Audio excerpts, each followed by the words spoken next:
Assalamualaikum dan apa khabar semua? Okey, apa topik kita pada hari ini? Hiburan melalaikan. Hiburan atau budaya hedonisme merupakan salah satu trend pada masa kini. Kita boleh lihat banyak anak muda, para remaja di luar sana yang leka dengan hiburan sehingga mereka terlupa akan kewajipan mereka. Tambahan pula, dengan adanya teknologi-teknologi canggih seperti telefon pintar, hiburan boleh dilakukan di mana-mana sahaja. Malah ada segelintir orang dewasa, kanak-kanak dan juga orang tua yang terlibat sama dalam dunia hiburan ini. Berhibur tidak salah, tapi biarlah berpada-pada. Baiklah, Assalamualaikum warahmatullahi wabarakatuh. Jadi hari ini saya akan menceritakan mengenai definisi hedonisme. Menurut Kamus Zaman Bahasa dan Pustaka edisi keempat, hedonisme merupakan pegangan atau pandangan hidup yang mementingkan keseronokan atau kesenangan hidup. Manusia pada masa kini tidak dapat membezakan baik dan buruk suatu perkara, sehingga mereka lalai dan hilang arah tuju kehidupan mereka disebabkan oleh keseronokan dunia semata-mata. Sedih rasanya apabila melihat anak-anak zaman sekarang banyak menghabiskan masa dengan perkara-perkara yang tidak berfaedah, sehingga mereka sanggup meninggalkan kewajipan mereka demi mengejar keseronokan dunia semata-mata. Demi keuntungan di dunia, mereka juga sanggup melupakan apa yang akan berlaku di masa hadapan.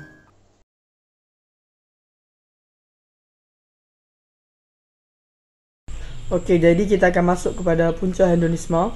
Punca yang pertama adalah wujudnya pelbagai pusat hiburan dan pusat perjudian. Remaja zaman kini mudah terpengaruh dengan apa yang ada pada masa kini.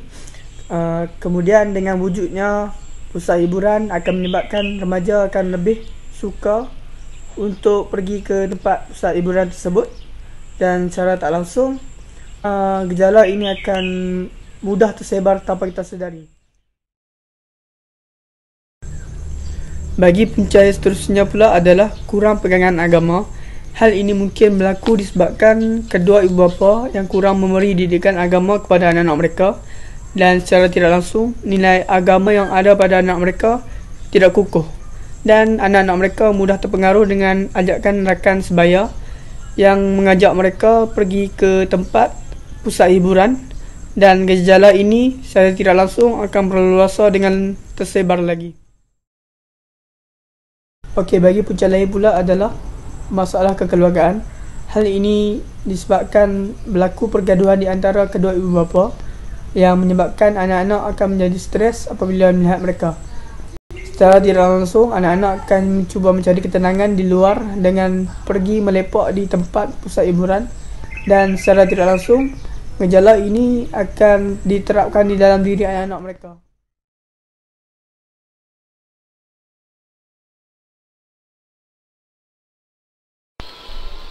Okey, saya akan menerangkan tentang kesan-kesan yang akan dihadapi oleh pelajar sekiranya terjebak dalam budaya hedonisme ini. Kesan yang pertama iaitu akan menyebabkan kegiatan jenayah berlaku. Hal ini menunjukkan bahawa kajian telah dilakukan oleh Muhammad Ehsan pada tahun 2010, iaitu menunjukkan kepada di salah sebuah sekolah di Malaysia, iaitu Sekolah Menengah Besar Tengku Idris Shah di Kelang, menunjukkan bahawa budaya hedonisme ini antara penyumbang utama dia ialah daripada melepak, merokok, memain permainan video dan juga gangguan seksual. Hal ini menunjukkan bahawa pada umur belasan tahun lagi remaja ini sudah terdedah dengan aktiviti-aktiviti yang menyebabkan seperti budaya hedonisme ini. Ia sangatlah meruntuhkan dan menjejaskan akhlak mereka. Iaitu kebanggaan akhlak terjejas. Budaya hedonisme ini boleh menyebabkan akhlak seseorang remaja itu terjejas apabila penggunaan media sosial media keutamaannya untuk mengurangkan tekanan hidup. Berdasarkan statistik yang telah dilakukan, keruntuhan akhlak dalam kalangan remaja ini terdapat jumlah yang kes yang sangat tinggi berhubung dengan masalah mental yang mendorong remaja untuk membunuh diri. Hal ini menunjukkan bahawa budaya hedonisme ini seperti sosial media ini sangat menyebabkan akhlak sesebuah remaja itu terjejas, sekaligus menyebabkan budaya hedonisme ini semakin meningkat dalam kalangan remaja. di Malaysia. Kesan yang ketiga iaitu remaja akan menjadikan gaya hidup hedonism ni sebagai trend mereka. Para remaja pada zaman moden ini di mana amat berani mendedahkan di mana kepribadian, tingkah laku dan keberadaan mereka berada kepada khalayak. Antara pengaruh yang ditunjukkan serta menjadi ikutan dalam kalangan remaja iaitu nilai kesopanan dan nilai rendah diri yang semakin meruntuh dalam kalangan diri mereka dan semakin dilupakan dan diabaikan. Pada pendapat mereka, kepuasan daripada segi terkenal, mendapat kepujian serta hiburan ini merupakan membahagiakan mereka tanpa memikirkan nilai agama dalam diri mereka sendiri. Contoh macam kita lihat di mana TikTok kan, TikTok masih ramai main kan. Okay, macam kita tengok TikTok, kebanyakan remaja sangat di mana agresif dengan melakukan tindakan yang di luar kawalan dan post kepada TikTok ni.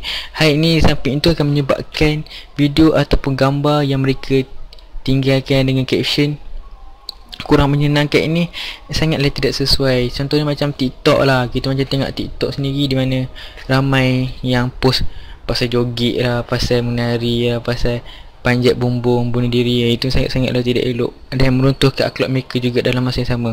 Hal ini menunjukkan dengan adanya trend gaya hidup dan gaya hidup sekarang ni menunjukkan budaya hedonism ni semakinlah berleluasa dan sangat bahaya.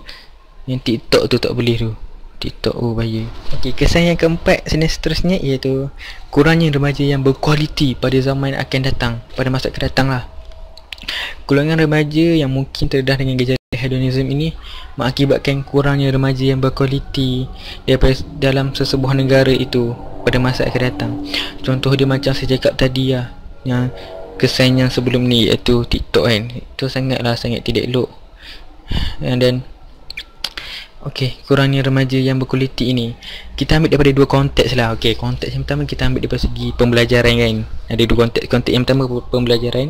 Kita dapat lihat daripada dalam konteks pembelajaran ini mereka macam bertindak acuh tak acuh kerana keinginan untuk berjaya dalam pelajaran itu dan tidak mendorong mereka sedikit pun untuk belajar, dan maka mereka akan gagal dan tidak perform dalam exam ataupun sebagainya. Itu daripada konteks yang pembelajaran. Kita ambil daripada konteks daripada latihan industri ataupun pekerjaan kan. Kita dapat lihat di mana tidak ramai remaja yang ingin melibatkan diri dalam bidang industri kerana mereka merasakan sangat rendah diri iaitu di mata masyarakat. Iaitu benda macam ni sangatlah memainkan peranan yang penting kepada sesebuah negara itu yang melibatkan remaja, di mana remaja merupakan tunjang utama dalam sesebuah negara. Maka sekiranya mereka bertindak rendah diri dalam kalangan masyarakat dan menganggap diri mereka tidak boleh berjaya seperti orang lain dalam kerja ni, itu sangatlah mengganggu ketidakstabilan ekonomi sekaligus dan juga sangatlah memberi kesan yang tinggi di mana budaya hedonism ni menggalakkan lagi remaja-remaja untuk tidak berkualiti. Remaja sangat akan tidak berkualiti dengan adanya zaman sekarang. Contoh lagi kita dapat lihat daripada contoh macam paid review ataupun blog. Remaja kini sangat mendedahkan diri mereka di mana setiap kali adanya barang-barang yang baru mereka akan buat paid review, iaitu akan mengambil dan menunjukkan yang mereka sangat kreativiti. Maka kita ambil daripada teks di mana konteks contoh macam blog kan, mereka sangat mendedahkan macam pergi bercuti pun nak kena tunjuk ke orang. Itu sangatlah benda yang tidak elok, yang di mana akan memberi tanggapan yang buruk. Contohnya orang akan merasa diri si pembuat blog itu menunjukkan yang dia sangat mewah dan seperti riak, tak boleh. Itu sangatlah tidak elok, yang memberi akhlak yang sangat buruk. Okey, kesimpulan yang saya dapat daripada kesan-kesan yang saya nyatakan itu iaitu kesimpulannya ialah fahaman hedonism ini meladaskan pemikiran, keseronokan dan kegembiraan semata-mata sangatlah memberi kesan yang sangat-sangat buruk dalam kalangan remaja serta Malaysia.